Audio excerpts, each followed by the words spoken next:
afternoon, everybody, and thanks to AIOC's scientific committee for giving me the opportunity. This is a vast subject. I just touched the salient points. So this is a reflected low coherence light over time, and repeated B scans we do, and it analyzes changes in amplitude and or phase signal. Basically, it differentiates scattering signals between stationary and moving tissues, and images of microvascular flow it does. There are the algorithms like phase-based, intensity-based, and mostly these mixed signal-based algorithms. And you can see the types are usually sweep source-based, or SSOCT, or spectral domain-based. So OCTA has some advantages.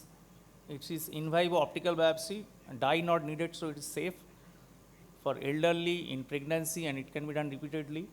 And definitely it does not have any allergic problems. And it is a faster procedure, and resolution is 5 to 8 micron. Excuse me. So limitations are small area. It is initially it is 3 into 3. Now it is 12 millimeter into 12 millimeter. There will be some artifacts which we have to rule out, like motion artifacts will show it, segmentation error, overlying projection artifacts, inconsistency in disease settings. I am not going to tell about that because my esteemed speaker before this described this. So this is the superficial vascular complex and the deep vascular complex. Any machine if you go, and they will show you the avascular layers, the choriocapillaries and the choroids. So superficial vascular complex consists of the nerve fiber layer and superficial capillary plexus. A deep vascular complex consists of intermediate layers and the deep capillary plexus. The deep capillary plexus supplies your, and the intermediate basically the inner and outer layer of the inner nuclear layer. So the superior capillary plexus is basically primary arterial pole. The blood enters through that, and the deep capillary plexus is the primary venular pole. So this is a retinal flow image. If you see the A and D is the full retina, and B and E it is the superficial plexus where it is cutting is given. C and F, if you see the right hand side, it is a deep plexus. G to J, avascular zone, H to K choriocapillaries, and the last two are the choroidal vessels. And choroidal circulation is slightly difficult resolution due to RP attenuation and HDOCT. And then the shadow artifacts, projection artifacts, and also segmentation artifacts are there. So these are the different OCT machines. If you see, all are very good. Price-wise, there are lots of differences. Only the Topcon machines now also uses the sweep source things. All other usually uses using the spectral domain. And the algorithm also is slightly different in all the machines, you can see. So the interpretation we came, this is the most important. Anything abnormal in auto segmentation first we see, then which segments, then correct segmentation done by the machine, then the location, then the artifacts, and then the nature and flow of vasculature. In OCT angiography, you cannot rely on any print. You have to go to the machine, you have to spend about 10-15 minutes, and then you can interpret. Otherwise, no way. In fact, the technician will do a faster job taking up the photos than you will spend your time. So there are a few of the OCT examples of the OCTA. Acute central retinal artery obstruction, you can see the superficial vascular complex and the deep vascular complex. You can see the DVC is much more affected than the SVC. And this is the RVO. RVO, you can see, is a composite 12 into 12. If you see the SVC is much less, but the DVC, as we told, because that was the outflowing channel that gets blocked first, and then it comes back to the SVC. So it is showing much more capillary dropouts, flow deficits, which we call.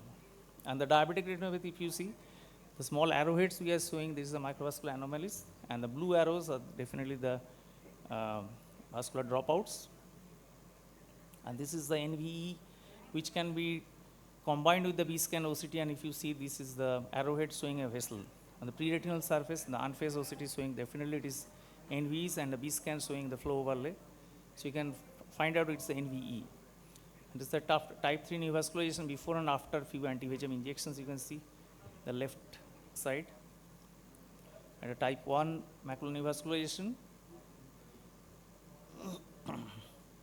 If we manually adjust the segment, and this is a different machine basically, type 1 macular neovascularization vessel and 618, and you can see that with the treatment, you cannot see the thing, but fibrobascular PED still remains there.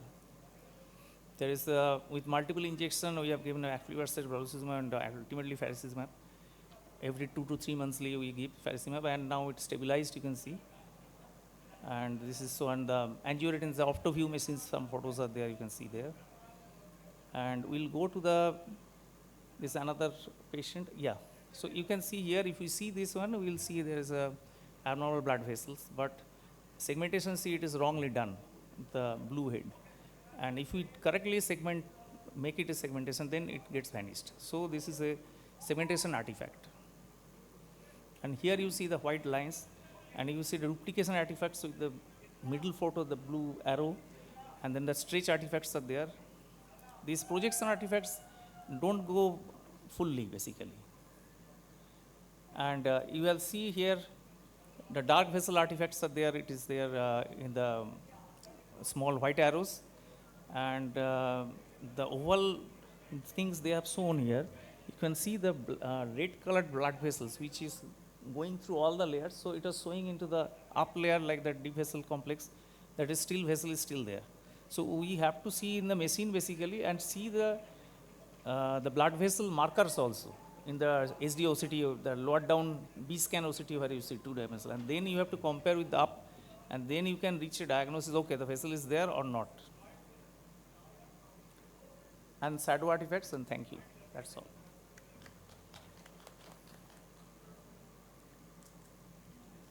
Very well covered, sir. Just a quick question to you. In your routine day-to-day practice, how often are you using these OCTAs?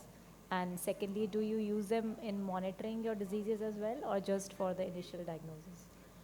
Nowadays we stopped FFA, except very few cases of maybe uveitis, with the, where we do the ICG also concomitant. All the times we do OCTA, and it takes your time. It's not like normal OCT. In fact, FFA interpretation is faster than, I should say, the OCTA, because the more data we are getting, the more it is becoming problematic in deciphering.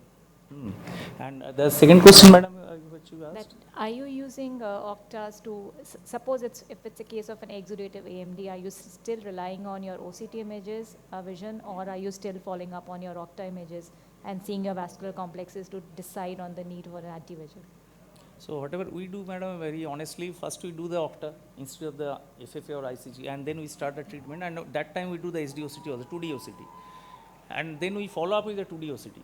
Suppose when we plan that in 2D OCT vision is, it is not showing any change, vision is stable, and then we are getting one, trying to reach one decision that whether we call the patient slightly further away or not, that time we do OCTA maybe after 3-4 months. Otherwise, we usually do it 2D OCT only. Follow. Thank you.